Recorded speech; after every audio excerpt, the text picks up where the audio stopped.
오늘은 부활절이면서 동시에 우리 교회가 처음 예배를 드리지 꼭 1년이 되는 날입니다. 다시금 우리 생각과 방식들 내려놓고 살아계신 하나님께서 보증하시는 주님의 인도하심과 보호하심 기억하는 시간 되시기를 소망합니다. 삶이 그렇게 쉽지는 않잖아요. 아침에 일어나는 것조차도 힘들 때가 자주 있습니다. 그래서 이제 시계를 항상 일정한 시간에 꼭 맞춰놓고 잠이 드는데요.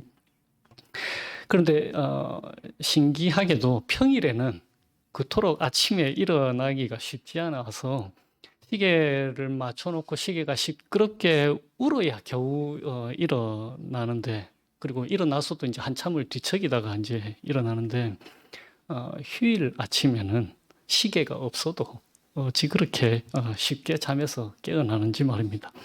마치 어릴 때 학교 가는 거 정말 싫은데 소풍 가기 전날 밤에는 설레어서 잠도 잘 안 들고 아침에도 일찍 일어나는 것과 비슷한 것 같습니다. 마치 이제 어른이 되어서 맛있는 커피집을 발견했을 때에 다음날 아침이 기다려지는 것과 같은 것 말입니다. 혹은 예쁜 옷을 샀는데 내일 아침에 입어야지 하면서 설레이는 것. 혹은 이제 멀리 떠난 자녀들이 집으로 다시 돌아온다고 했을 때에 며칠 동안 설레이는 그런 부푼 기대감 말입니다. 이런 것들이 잠시나마 우리에게 삶을 살아갈 힘을 주는 것이 사실입니다. 베드로전서가 쓰였던 시기는 주후 63년에서 64년 뭐 이 정도로 예측을 하는데요. 그 시기에는 기독교인들을 대항해서 세상에 박해가 있었던 때였습니다. 베드로전서가 쓰였던 1년 전에 바울이 2년 정도 로마 감옥 생활에서 석방이 되었고요. 그리고 64년에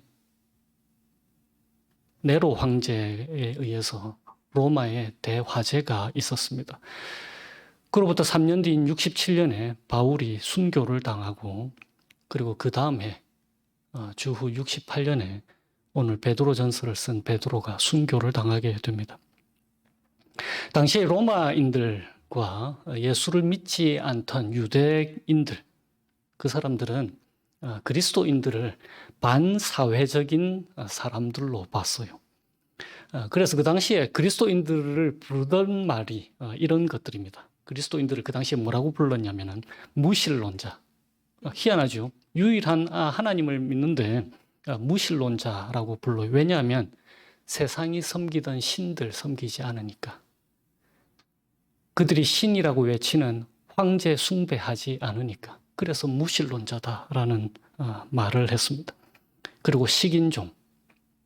왜냐하면 함께 모여서 성찬식을 했으니까. 우리도 지난주에 함께 성찬식을 했잖아요. 그러면서 뭐라고 하면서 성찬식을 하죠? 예수님의 몸과, 그러니까 살과 피를 먹고 마시니까. 식인종. 그 다음에 근친상간자. 왜냐하면 모일 때마다 형제여 당신을 사랑합니다. 자매여 당신을 사랑합니다 하니까. 베드로전서가 쓰여진 후에 얼마 뒤에 네로 황제에 의해서 극심한 박해가 시작이 됐는데요. 네로는 밤에 자기 정원을 밝히기 위해서 그리스도인들을 산채로 잡아다가 횃불로 만들어서 불을 태웠다고 합니다. 그리고 대중들을 즐겁게 해주기 위해서 그리스도인들을 짐승의 먹이로 내어주기도 했습니다. 그래서 예수님께서 말씀하신 것 그대로 오해, 개인적인 편견, 복음에 대한 거부가 그리스도의 이름 때문에 당하는 박해로 이어질 수 있다라고 하신 그 말씀이 그대로 성취된 것입니다. 그래서 6절에 베드로가 이렇게 말하죠. 6절에 보면은 여러 가지 시험, 그냥 한두 가지 시험이 아니고 여러 가지 시험을 얘기합니다. 그러니까 삶이 불편하고 그 불안과 긴장 속에 살아야 했던 것입니다. 그래서 그 당시에 그리스도인들은 그 신분의 문제 때문에 사회에서 불이익을 당하게 되었죠. 그런데 우리가 알다시피 어떤 때는 자기만 이제 그런 괴로움을 당하면 괜찮은데 가족들의 안녕이 함께 위협을 받고 있을 때는 정말로 그 시련은 견디기가 힘들어집니다. 그러니까 믿는다고 하는 것이 생명의 위태로움과 바로 직결되는 거예요. 그렇기 때문에 평소에 갖고 있던 유대 관계가 흐트러질 수도 있었겠죠. 그래서 고난에 직면한 지금 그들은 믿음의 시험을 받고 있는 것입니다. 예수님 괜히 믿게 된 거 아닌가 하는 그런 것 말입니다. 그러니까 이런 상황은 그들이 처음 복음을 듣고 예수님을 영접했을 때 예상한 상황은 아니었을 거예요. 왜냐하면 복음은 말 그대로 복음은 복된 소식이지 고된 소식은 아닐 거라고 생각하니까 그렇습니다. 그러니까 예수를 믿지 말았어야 했나? 지금이라도 예수님을 포기할까? 이렇게 생각을 하고 있었을 것입니다. 2000년이 지난 지금 우리가 사는 미국과 한국에는 그리스도인들을 향해서 생명을 위협하거나 나 때문에 가족을 위협하는 상황은 그렇게 있지가 않습니다. 그러나 그렇더라고 하더라도 그때나 지금이나 세상은 살기가 그렇게 쉽지는 않습니다. 때때로 우리는 그만한 박해는 아니지만 그리스도인이기 때문에 어려움을 당할 때가 있습니다. 왜냐하면 세상의 가치관대로 살아가는 사람들이 아니고 하나님의 말씀으로 살아가는 사람들이니까 그렇습니다. 낙태, 동성애 이런 것들에 우리가 근본적으로 그리스도인이기 때문에 반대를 하잖아요. 창조주가 계신다. 믿지 않는 사람들이 들으면 웃을 이야기들이기도 합니다. 예수만이 길이다, 진리다, 생명이다 이렇게 밖에서 얘기하면 우리 그리스도인들을 향해서 어떻게 저렇게 편협한 생각을 갖고 있나 이런 게 그들의 반응이잖아요. 그것뿐만이 아니라 누군가 우리를 무시하고 할 때 그럴 때 우리는 대항하고 싶은데 그랬다가 혹시나 예수님이 욕먹을까 봐 참아내기도 하고, 그리고 미국에 살고 있는 우리 한국인 그리스도인들은 영어가 잘 안 돼서 오해받을 때가 얼마나 많이 있습니까? 제대로 설명하지도 못하는데 화낼 수도 없고 난감할 때가 아주 많이 있죠. 때로 우리는 그리스도인이기 때문에 돈이 많이 들기도 합니다. 왜냐하면 이웃을 돌봐야 하니까. 그래서 세상에 여러 가난하고 억압받는 사람들을 위해서 돈을 사용하다 보니까 우리 자신의 안락함과 즐거움들을 내려놓아야 할 때가 자주 발생합니다. 그래서 노후를 위해서 모아둘 돈이 세상 사람들보다 아마 훨씬 작을 것 같습니다. 그래서 차라리 예수를 믿지 않았다면 세상을 좀 더 편하게 살 수 있지 않았을까 하는 생각들을 우리가 하게 될 겁니다. 그런데 우리 그리스도인들은 그리스도인으로서 당하는 그런 고난들 뿐만이 아니고 세상 모든 사람들이 당하는 어려움은 또 똑같이 당하고 있습니다. 코로나, 거기에 벗어날 그리스도인들 단 한 명도 없잖아요. 코로나 때문에 밀어닥친 경제적인 어려움들, 물가 상승, 이런 것들은 그리스도인이고 아니고에 상관없이 세상 모든 사람들이 겪는 고난입니다. 그러니까 그리스도인으로서도 당하고 그것에 대해서 세상 사람들이 당하는 어려움들을 더 겪게 되는 거죠. 그런데 이럴 때에 우리로 하여금 내일 아침 다시 일어나고 싶게 만드는 것이 무엇이 있습니까? 무엇이 우리 삶을 살아가게 용기를 주거나 활력을 주고 있습니까? 여러분들이 지금 붙들고 계신 것이 무엇입니까? 어느 정도는 돈을 붙들고 살고 있을 수도 있고, 잘 키운 자녀 붙들고 살고 있을 수도 있고, 내 힘과 내 능력, 건강 붙들고 살고 있을 수도 있습니다. 혹은 아무런 그런 소망 없이 눈이 떠지니까 오늘 하루도 살아내지요, 이렇게 생각하시는 분들도 있을지 모르겠습니다. 2000년 전에 그리스도인들은 지금과는 비교할 수 없을 만큼 큰 어려움을 당하고 있었습니다. 목숨까지도 위협받고 있었으니까 말입니다. 그런데 베드로가 박해 중에 있는, 고난과 핍박 중에 있는 그리스도인들을 위로하는 방식이 대단히 특이합니다. 일이 잘 풀릴 거야가 아니고, 그러니까 고난이 없어질 거야 뭐 이게 아니고 복음을 재확인시켜 주는 거예요. 택하심을 받았다라고 말하면서 말입니다.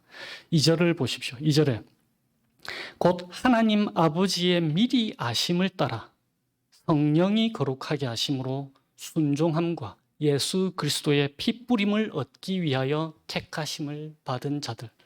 그러니까 삼위 하나님이 다 등장하죠. 하나님 아버지의 미리 하심, 성령이 거룩하게 하심, 그리고 예수 그리스도의 피 뿌림을 얻기 위하여 택하심을 받은 자들. 그러니까 구원을 주시기 위해서 삼위 하나님께서 함께 일하심을 베드로가 그의 편지의 수신자들에게 강조하고 있습니다. 삶이 계획대로 안 되거나 어려움을 겪다 보면은 우리 인간들은 본성적으로 이런 질문을 하게 되잖아요. 당시 사람들도 마찬가지였을 거예요. 내가 뭔가 잘못한 거 있는 거 아닌가? 하나님이 날 버리신 거 아닌가? 내가 구원받은 사람 맞나? 기도 들어주신다 해놓고 하나님 침묵하시네.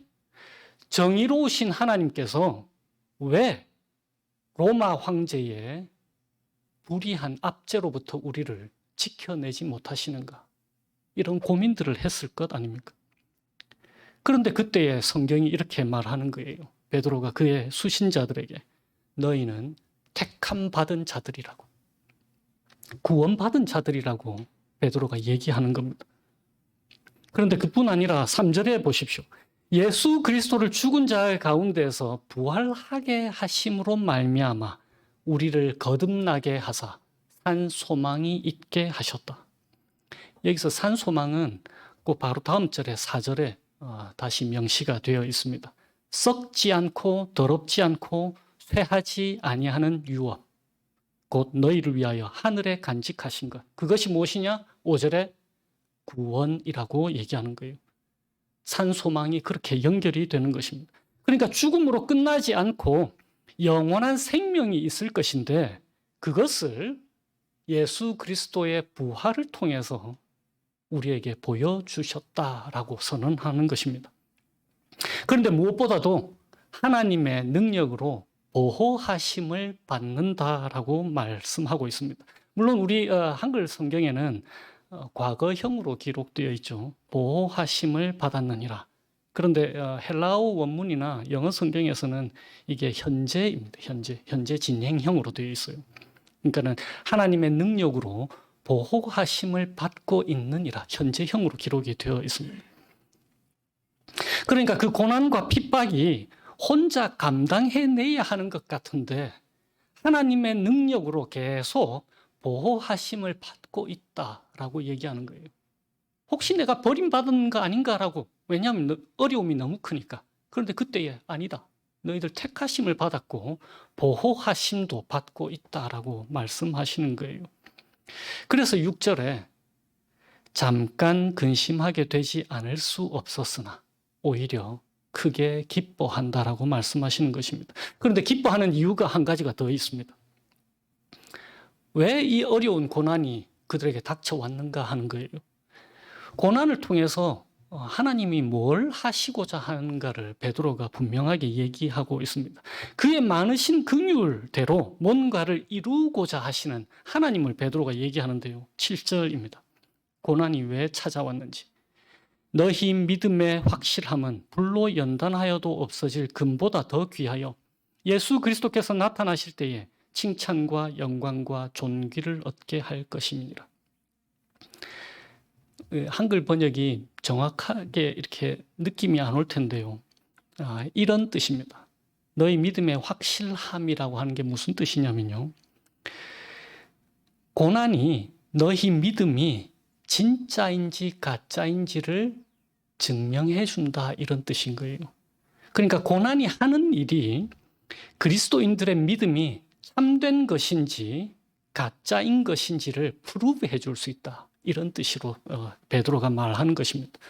다시 말하면은 고난이 없었다면, 고난이 없다고 생각해 보세요. 지금 그 베드로전서의 수신자들의 형편을 기억하십시오. 지금 실제적인 핍박과 어려움을 직면하고 있는 사람들입니다. 그런데 고난이 하는 일이 무엇이냐면, 고난이 없었다면 믿음이 진짜인지 가짜인지 몰랐을 텐데, 고난이 오니까 믿음이 단련이 되고 참된 것인지 거짓된 것인지가 드러난다라는 것입니다.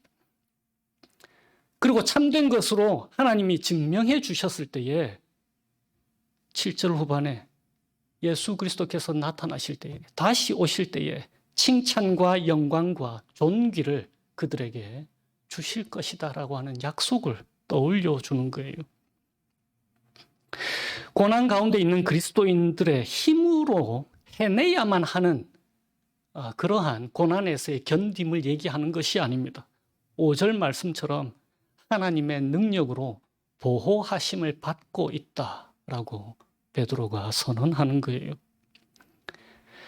마찬가지로 그토록 우리를 사랑하시는 그 하나님께서 그의 많으신 긍휼대로 우리에게 믿음 주시고, 또 그의 많으신 긍휼대로 그 믿음을 단련시켜 주시고 참 믿음이라고 증명시켜 주시고, 또한 하나님의 능력으로 보호해 주시는 것, 그것이 바로 고난이 하는 일이다라는 겁니다. 그러니까 뭔가 대단한 일을 이 땅에서 보란 듯이 성취하는 것, 그것으로 우리의 믿음이 증명되는 것이 아니고 하나님께서 허락하신 고난 가운데에서 우리의 믿음이 증명이 된다라는 거예요. 그러므로 이 고난의 때에 오히려 기뻐할 수 있는 것입니다. 6절입니다. 그러므로 너희가 이제 여러 가지 시험으로 말미암아 잠깐 근심하게 되지 않을 수 없으나 오히려 크게 기뻐하는도다. 그래서 8절에도 그러므로 말할 수 없는 영광스러운 즐거움으로 기뻐한다고 되어 있고요. 9절에 금보다 귀한 믿음의 결국 곧 영혼의 구원을 받는다라고 성경이 우리에게 말씀하시는 것입니다. 그것을 하나님께서 무엇으로 우리에게 확신시켜 주셨는가 하면 예수 그리스도를 죽은 자 가운데서 부활하게 하심으로 우리에게 산 소망을 주셨다라는 것입니다. 여기에서 한 가지 기억하셔야 될 게요. 우리를 거듭나게 하셨는데, 우리를 거듭나게 하사 산 소망이 있게 하셨다라고 번역이 되어 있는데, 이게 헬라어 원문이나 영어 성경이 훨씬 더 번역을 잘 해놨습니다. 우리를 거듭나게 하셨고 산 소망이 있게 하셨다라는 이 말씀은 더욱더 정확하게 번역하면 이렇습니다. 산 소망에게로 새로 태어나게 하셨다. 그러니까 영어로 하면 born again to a living hope 혹은 new birth in a living hope 이렇게 되어 있는 거예요. 그러니까 무슨 말인가 하면 이렇게 생각해 보세요. 한 아기가 이 가정에 태어났다. 우리가 그렇게 얘기하잖아요. 혹은 한 아기가 이 부모에게 태어났다. 그 말 순서처럼 우리를 태어나게 하셨는데, 그러니까 한 아기가 이 가정에 태어나게 했다. 그 말씀처럼 우리를 태어나게 하셨는데, 새로 태어나게 하셨는데 어디로? 산 소망으로 태어나게 하셨다. 그런 뜻인 거예요. 그러니까 산 소망을 가지라라고 우리에게 말씀해 주시는 것이 아닌 거예요. 우리가 산 소망에게로 새로 태어났다라고 선언하시는 거예요. 그러니까 그리스도인들은 누구나 산 소망을 가져라 이게 아니고 그리스도인들은 누구나 산 소망이 있는 사람들인 거예요. 주어진 겁니다. 고난은 곧 끝나지만 하나님께서 우리를 위해서 하늘에 간직하신 구원은 영원한 거잖아요. 그러니까 그것이 그 산 소망이 우리로 하여금 참고 기다릴 수 있게 해주는 겁니다. 이것이 우리가 하나님 아버지의 그 말씀에 순종하게 하는 그런 근거이며 또한 원인이기도 합니다. 그러므로 우리는 3절처럼 베드로가 찬송하리로다 한 것처럼 우리 역시 우리 하나님을 찬송하리로다라고 외칠 수 있는 것입니다. 그런데 우리에게 주신 그 구원이 얼마나 고귀하냐면은 오늘 본문 말씀에는 선지자들이 연구하고 부지런히 살피고 우리를 위해서 섬긴 것이다 라고 말씀하고 있습니다. 그리스도의 영이 선지자들을 통해서 증언했는데 성경으로 복음을 전하는 자들이 알려준 거라고 합니다. 그리고 천사들도 살펴보기를 원하는 것이다. 그러니까 얼마나 좋은 것이냐 하면은, 구원이 얼마나 좋은 것이냐 하면은 상상할 수 없을 만큼 좋은 것이다라는 거예요. 왜냐하면 온 세상의 주인이신 성자 하나님께서 죽으실 만큼 좋은 것이라는 거예요. 그래서 선지자들이 부지런히 살펴서 연구하고 하늘의 천사들도 살펴보기를 원하는 것이라는 것입니다. 그런데 우리가 받은 그 구원의 중심에는 예수 그리스도의 고난과 부활이 있습니다. 10절과 11절을 보십시오. 이 구원에 대하여는 너희에게 임할 은혜를 예언하던 선지자들이 연구하고 부지런히 살펴서 자기 속에 계신 그리스도의 영이 그 받으실 고난과 후에 받으실 영광을 미리 증언하여. 우리가 받은 은혜와 그리스도 예수께서 받은 고난과 부활은 또한 연결되어 있습니다. 3절에서 우리를 거듭나게 하사 죽은 우리가 새로 태어났습니다. 한 소망에게로 새로 태어났습니다. 그런데 그게 어떻게 가능할 수 있었습니까? 우리가 주님이라고 부르는 그 예수님께서 죽으시고 살아나셨기 때문입니다.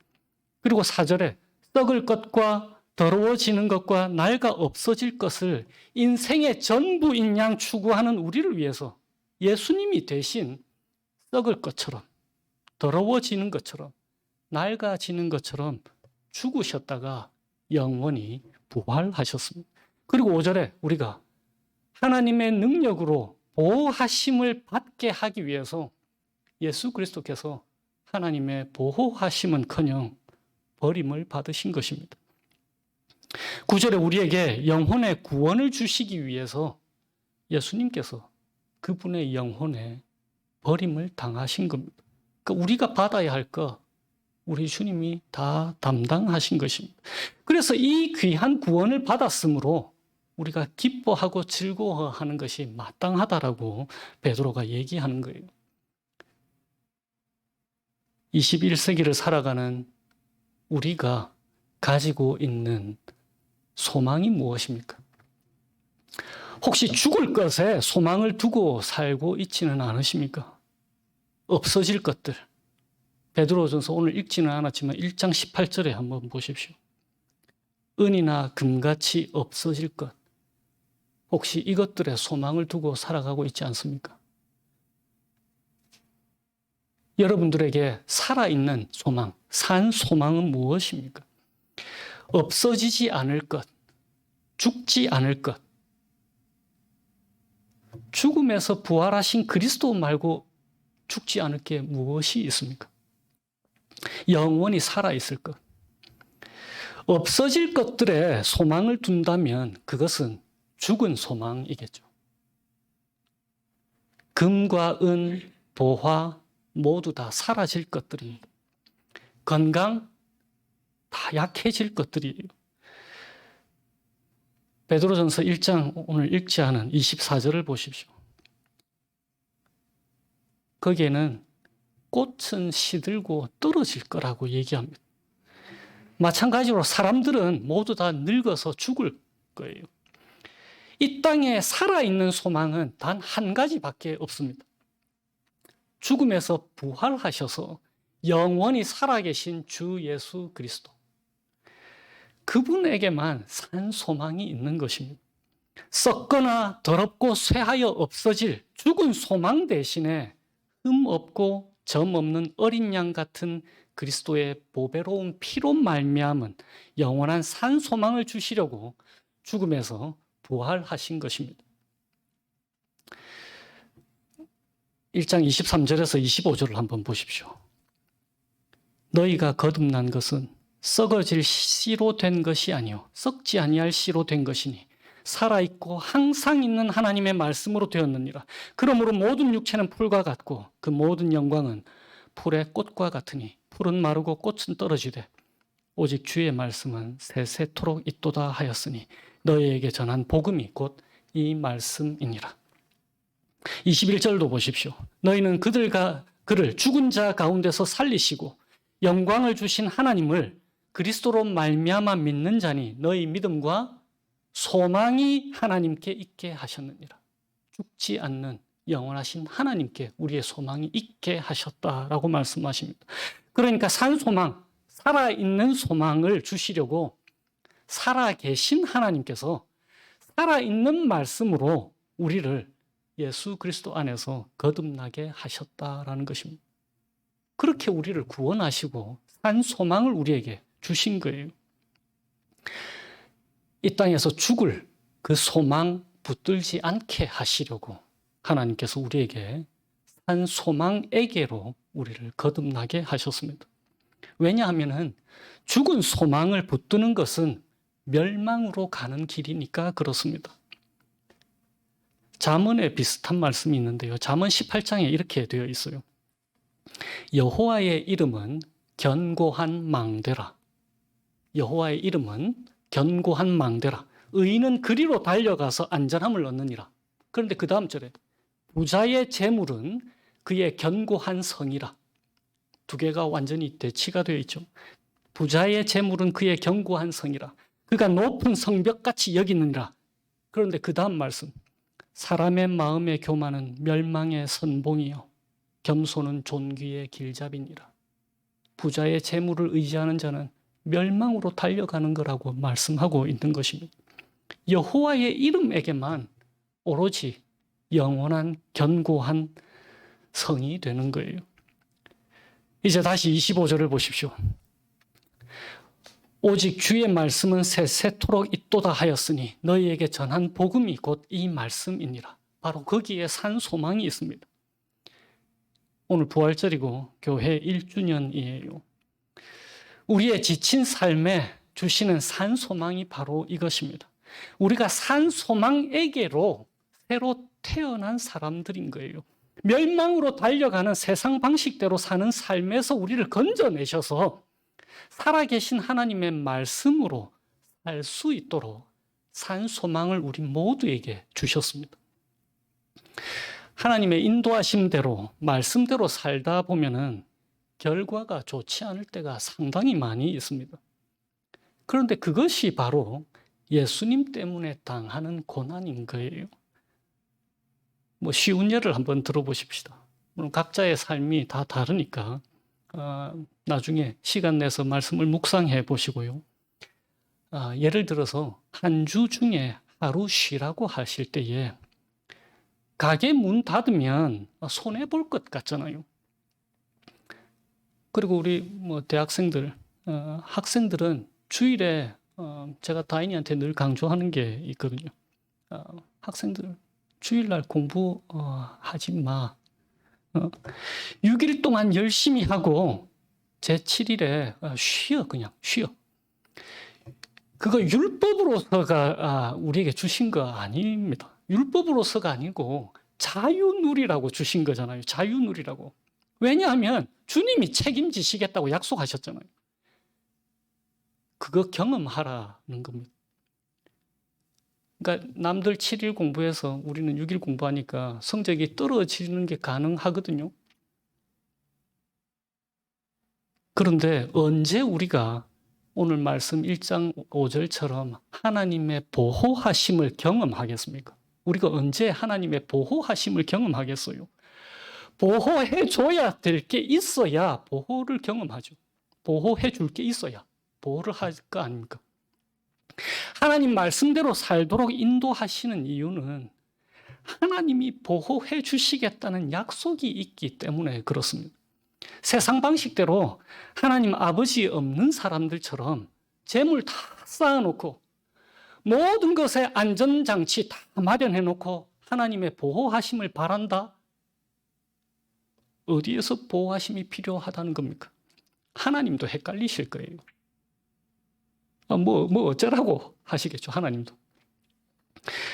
돈, 재물, 우리의 학력, 능력, 그 모든 것이 주님 것이니까 주님 뜻대로 사용을 하다 보면 세상이 말하는 안전이 보장되지 않을 수가 있습니다. 그런데 바로 그때에 하나님의 능력으로 보호하심을 받을 것이다라고 베드로가 말씀하고 있는 거예요. 성경을 통해서. 바로 그때에 우리의 믿음이 참된 것인지 가짜인 것인지가 증명이 되는 것입니다. 우리의 산 소망을 그런 식으로 하나님께서는 견고하게 해 주십니다. 사도 바울도 로마서에서 이렇게 얘기했잖아요. 생각하건대 현재의 고난은 장차 우리에게 나타날 영광과 좋게 비교할 수 없도다. 부활절에 이 복음 기억하시고 한 주를 살아가실 때에 한 소망에게로 거듭난 구원받은 자의 삶, 하나님과 동행하시면서 살아가시기를 주님의 이름으로 축원드립니다. 기도하시겠습니다. 오늘은 제가 시편 103편으로 기도하겠습니다. 하나님 아버지, 저희들이 마음을 다하여 주님의 그 거룩하신 이름을 찬양합니다. 주님이 저희들에게 베푸신 모든 은혜를 다시금 기억합니다. 헛된 소망을 품고 멸망의 길로 가던 저희들을 돌이키셔서 새 생명을 주시되 산 소망애로의 새 생명 주신 것을 찬양합니다. 주님은 자비롭고 은혜로우시며 노하기를 더디하시며 사랑이 그지 없으십니다. 저희들의 죄를 지은 그대로 갚지 않으시고 저희 잘못을 저지른 그대로 갚지 않으십니다. 부모가 자식을 가엾게 여기듯이 주님께서는 주님을 경외하는 저희들을 가엾게 여기십니다. 주님께서는 저희가 어떻게 창조되었음을 알고 계시기 때문이며 저희가 한갓 티끌임을 알고 계시기 때문입니다. 인생은 그날이 풀과 같고 피고 지는 들꽃 같아서 바람 한 번 지나가면 곧 시들어서 그 있던 자리마저 알 수 없습니다. 주님, 저희가 이것들에 소망을 두지 않고 영원히 있을 산 소망을 하나님 안에서 품고 살아갈 수 있도록 성령 하나님께서 저희들을 지키시고 보호하시고 인도하여 주시기를 예수님의 이름으로 기도합니다. 아멘.